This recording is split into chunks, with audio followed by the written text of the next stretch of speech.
Pathanamthitta പെരുന്നാട്ടിൽ CITU പ്രവർത്തകൻ കൊല്ലപ്പെട്ട സംഭവത്തിൽ 8 പ്രതികളും പിടിയിലായി. പ്രധാന പ്രതി വിഷ്ണു അടക്കമുള്ളവരെ നൂർനാട് നിന്നാണ് പിടികൂടിയത്.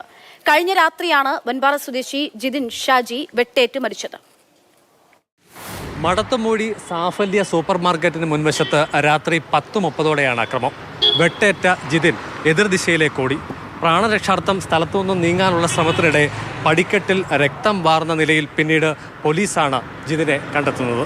ബന്ധു അനന്തു അനിൽ വിളിച്ച പ്രകാരം സ്ഥലത്തെത്തിയ ജിതിനെ പ്രതികൾ സംഘം ചേർന്ന് ആക്രമിക്കുകയായിരുന്നു. 8-അംഗ സംഘത്തിൽ വിഷ്ണു മൂർച്ചയേറിയ ആയുധം കൊണ്ട് ജിതിനെ വെട്ടിയെന്നാണ് FIR. ജിതിന്റെ തുടയിലും വലത് കൈയിലും വയറ്റിലും ആഴത്തിലുള്ള മുറിവുകളുണ്ട്. പ്രതിരോധിക്കാനുള്ള ശ്രമത്തിനിടെ കൈവിരലുകളിലും വെട്ടേറ്റു. പത്തനംതിട്ട സ്വകാര്യ ആശുപത്രിയിൽ എത്തിക്കും മുൻപ് മരണം സംഭവിച്ചു. അറിയത്തില്ല എന്താ പ്രശ്നം, കാര്യം പാർട്ടിപരമായിട്ടുള്ള കാര്യമാണെന്നോ വ്യക്തിപരമായിട്ടുള്ള കാര്യമാണെന്നുള്ള എനിക്കറിയത്തില്ല. പ്രതികൾ BJP RSS പ്രവർത്തകരാണെന്ന് CPM ആരോപിച്ചു.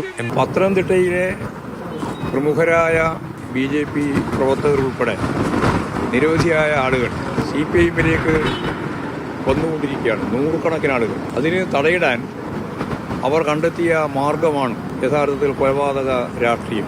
എന്നാൽ കൊലപാതകം RSS BJP പ്രവർത്തകർക്ക് മേൽ കെട്ടിവെക്കുകയാണെന്ന് നേതൃത്വം ആരോപിച്ചു. ഇത് ഭാരതീയ ജനതാ പാർട്ടിയുടെ മകളിൽ കെട്ടിവെക്കാൻ വേണ്ടിയിട്ടുള്ള ശ്രമങ്ങളാണ് നടത്തിക്കൊണ്ടിരിക്കുന്നത്. ഇത് അത്യന്തം പ്രതിഷേധാർഹമാണ്. ഭാരതീയ ജനതാ പാർട്ടിക്ക് ഈ സംഭവവുമായിട്ട് യാതൊരു ബന്ധവുമില്ല.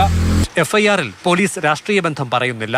മുൻ വൈരാഗ്യത്തെ തുടർന്ന് 2 സംഘങ്ങൾ തമ്മിലുണ്ടായ സംഘർഷമാണ് കൊലപാതകത്തിൽ കലാശിച്ചതെന്നാണ് അന്വേഷണ സംഘം നൽകുന്ന വിവരം. ഇതിനിടെ പ്രതിപ്പട്ടികയിലുള്ള നിഖിലേഷ് CITU പ്രവർത്തകനാണെന്ന് അമ്മ വെളിപ്പെടുത്തി. കഴിഞ്ഞിടെ മാത്രം ഈ CITUവിൻ്റെ പിന്നെ അവന് ടിപ്പറുണ്ട്, ടിപ്പർ അസോസിയേഷനിലുണ്ടായിരുന്നു. അന്ന് പാറമട കല്ലെടുക്കുന്നതിനും ഇവരെല്ലാം കൂടി അന്ന് CITUവിൻ്റെ അതിനകത്ത് നിന്നുകൊണ്ട് എല്ലാവരും അവിടെ പോയി തടയുകയും ചെയ്തായിരുന്നു. ആൾക്കാരെല്ലാവരും കൂടി ഇവർക്ക് ആദ്യം കല്ല് കിട്ടണമെന്നൊക്കെ ഉള്ള ഇതിൽ അങ്ങനെ CITUവിൽ പിന്നെ ടിപ്പർ അസോസിയേഷനിൽ നിന്നോനുമാണ്. പ്രതികളിൽ 3 പേരുടെ ഇടത് സംഘടനാ ബന്ധം സൂചിപ്പിക്കുന്ന പോസ്റ്ററുകൾ സമൂഹ മാധ്യമങ്ങളിൽ പ്രചരിക്കുന്നുണ്ട്. പെരുന്നാട് സ്വദേശികൾ നിഖിലേഷ്, വിഷ്ണു, ശരൺ, സുമിത്, മനീഷ്, ആരോമൽ, മിഥുൻ, അഖിൽ എന്നിവരാണ് പ്രതികൾ. ഇതിൽ 5 പ്രതികൾ ഒളിവിൽ പോകാൻ ഉപയോഗിച്ച കാർ കണ്ടെടുത്തിട്ടുണ്ട്. ആയുധങ്ങളും രക്തം പുരണ്ട വസ്ത്രങ്ങളും കണ്ടെടുത്തവയിൽ പെടും.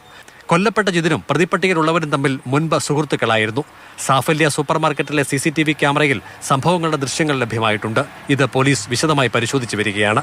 കൊല്ലപ്പെട്ട ജിതിൻ ലോഡിംഗ് തൊഴിലാളിയാണ്, അവിവാഹിതൻ. സംസ്കാരം ബുധനാഴ്ച. CK Abhilal, Mathrubhumi news, Pathanamthitta.